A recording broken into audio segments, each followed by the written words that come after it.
Pas më tepër se 4 vitesh jashtë funksionit, fushat e sportit në zonën e ujit të ftohtë po kthehen në gjendjen optimale. Në zonën e Lungomare 2 ka nisur puna për rehabilitimin e 3 fushave sportive, të cilat deri më tani nuk funksiononin pasi kishin rënë pre dëmtimeve të shumta përgjatë kohës. Një fushë basketbolli, një mini calcetto futbolli, si dhe një tjetër fushë dytësore tenisi do të ndërtohen brenda pak ditësh.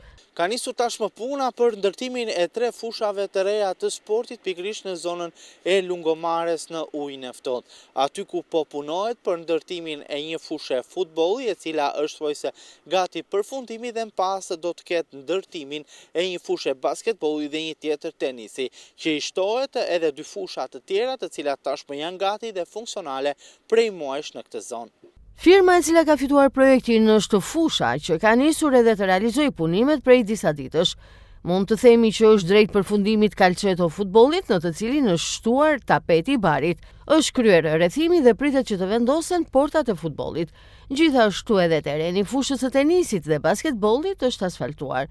Në ditët të vijim pritet që aty të kryhet rrethimi i 2 tereneve të reja sportive. Vijëzimi si dhe të vendosen koshat e basketbollit dhe rjetat e tenisit. Sipas informacioneve, firma e cila po realizon këtë projekt duhet ta përfundojë atë brenda muajit maj, por pritshmërit janë që mund të përfundojë në fund të muajit aktual. Për tu parë mbetet cilësia e punimeve, pasi në 2 terenet e para, cilësia e punimeve lë për të dëshiruar.